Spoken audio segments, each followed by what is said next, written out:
Karen exige une table VIP en prétendant connaître le propriétaire, mais c'est moi le propriétaire. Résultat, elle finit en larmes avec une note de 4000 $.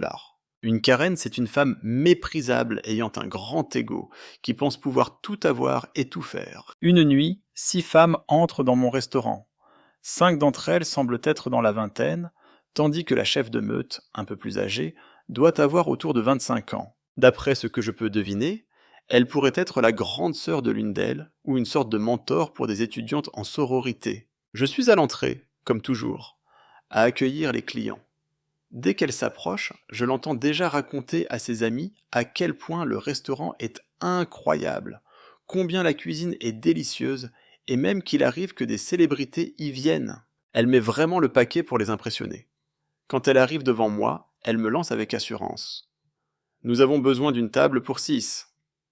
Bien sûr, puis-je avoir le nom de la réservation?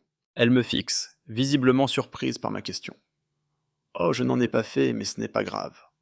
Le propriétaire est un ami proche. Il m'a dit qu'il garde toujours une ou deux tables de côté pour ses invités spéciaux, et on peut en avoir une ce soir. Alors oui, c'est vrai que beaucoup de restaurants haut de gamme réservent des tables pour les VIP de dernière minute.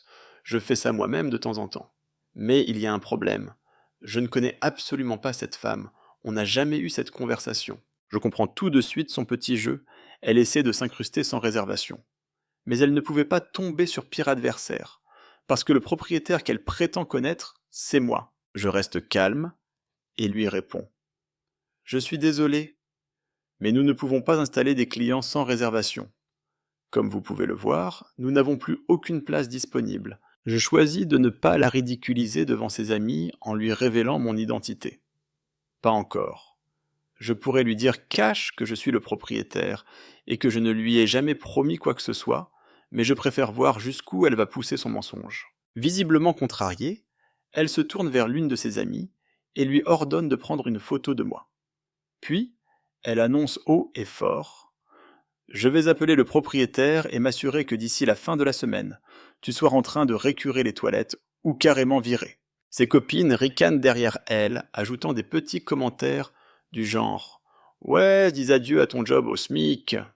À ce stade, je n'étais pas sûr si elle faisait semblant avec elle ou si elle croyait vraiment qu'elle connaissait le propriétaire. La Karen a alors déclaré: écoute, tu as deux options.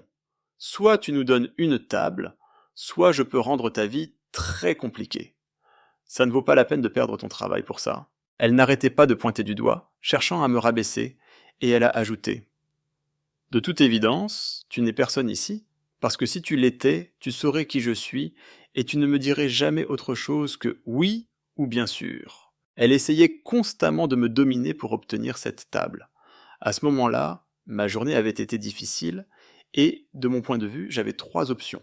Premièrement, lui dire que je suis le propriétaire et la confronter à son mensonge. Deuxièmement, lui donner simplement la table et laisser couler. Troisièmement, lui donner une bonne leçon. J'ai choisi la troisième option. Je lui ai souri et répondu: bien sûr, madame, veuillez me suivre. Je lui ai attribué l'une des trois tables que nous gardons libres au cas où une célébrité viendrait, ce qui arrive de temps en temps. Je lui ai dit: je suis désolé pour tout ça, vous avez raison. Il est plus simple de vous donner la table. Je lui ai aussi assuré que les 3 premiers tours de boissons seraient gratuits. Je les ai installés et les ai personnellement servis. Ensuite, je leur ai dit: nous avons besoin de l'une de vos cartes bancaires et d'une pièce d'identité, juste pour les conserver en dossier. Nous vous les rendrons avant votre départ. La Karen m'a tendu sa carte et a informé les autres. Ce soir, c'est pour moi. J'ai pris leur commande, leur ai servi leur boisson gratuite et les ai prévenus que, vu l'affluence de la soirée, leur repas pourrait prendre du temps. Mais elles ne s'en souciaient pas, uniquement préoccupées par les boissons gratuites. Elles ont commandé 3 tournées et n'avaient toujours pas reçu leur nourriture. Elles ont fini par m'appeler pour me demander de vérifier, tout en me parlant avec un mépris total. Je leur ai dit que j'allais voir ça et en ai profité pour leur demander si elles voulaient d'autres boissons. Elles ont commandé 2 autres tournées. Quand les entrées sont finalement arrivées, elles étaient déjà complètement ivres, ayant bu l'estomac vide presque toute la soirée et ne mangeant que des salades. À mesure que d'autres plats arrivaient, elles continuaient à commander encore plus de boissons, sans se rendre compte qu'elles étaient installées à notre table VIP, qui coûte normalement plusieurs milliers de dollars, rien que pour s'y asseoir. Mais je ne leur avais offert que les 3 premiers tours. J'ai facturé tous les cocktails hors de prix qu'elles avaient consommés tout au long de la soirée. En plus de ça, comme je l'avais mentionné, elles étaient assises à une table VIP, ce qui signifiait que les menus étaient différents. Aucun prix n'était affiché sur ces menus, un petit secret bien connu dans le milieu de la restauration. Ces menus proposaient également des plats haut de gamme, comme des truffes blanches, du caviar noir, des fruits de mer d'exception et des huîtres de la côte ouest spécialement importées. À un moment donné, j'ai commencé à me demander si je n'allais pas trop loin. Peut-être qu'elles ne savaient pas ce qu'elles faisaient. Mais au fil de la soirée, plusieurs choses m'ont convaincu de continuer. L'une des Baby Karen a demandé si je trouvais ma vie pathétique parce que tout ce que j'avais réussi à devenir, c'était serveur.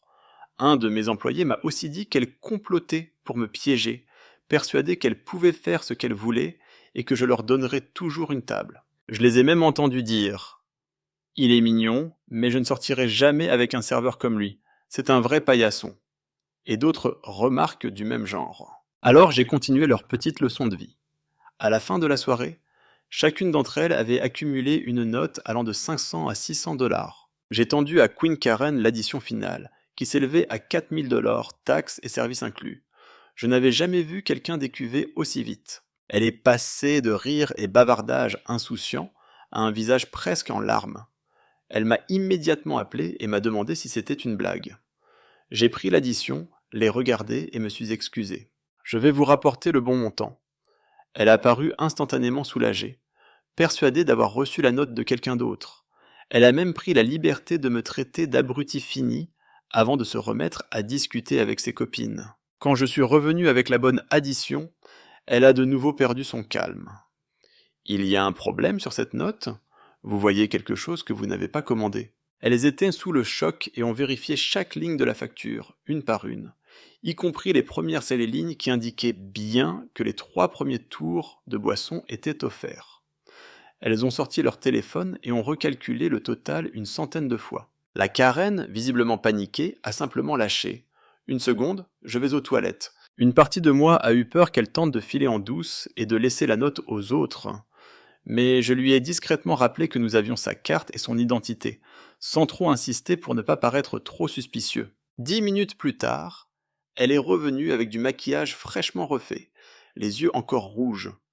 Elle a commencé à se plaindre que la nourriture était mauvaise, que les cocktails étaient infects, et ainsi de suite, exigeant que je coupe la note en 2 au minimum.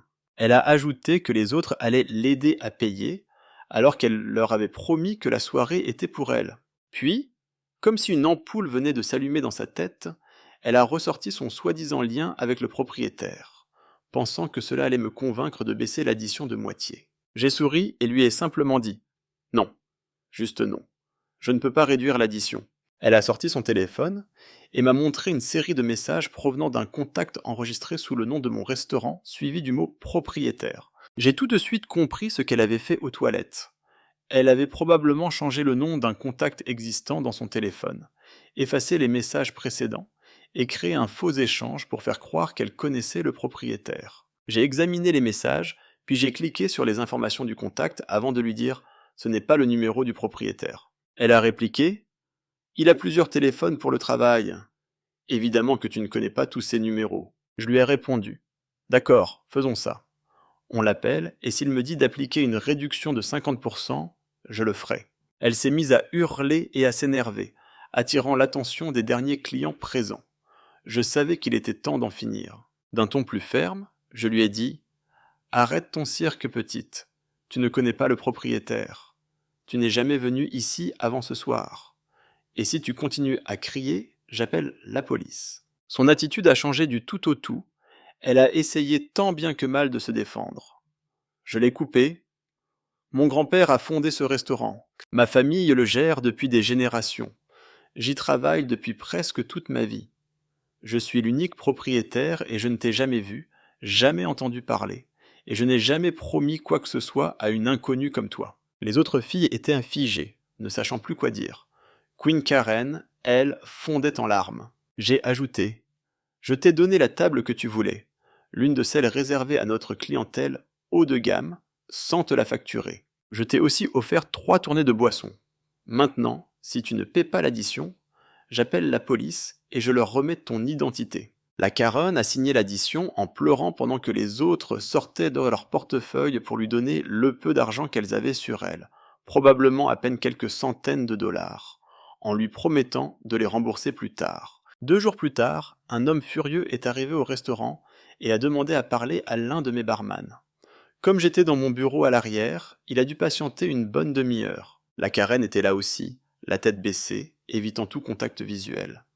Je les ai emmenés dans mon bureau et j'ai sorti les enregistrements des caméras de surveillance. Dans la zone VIP, nous avons des caméras avec un excellent son pour garder des traces précises, à cause d'incidents passés sans rapport avec cette histoire. J'ai montré à l'homme les moments clés de la soirée, leurs commentaires, leurs commandes, tout. À la fin de la vidéo, il s'est levé furieux et est sorti en hurlant sur la Karen tout le long du chemin.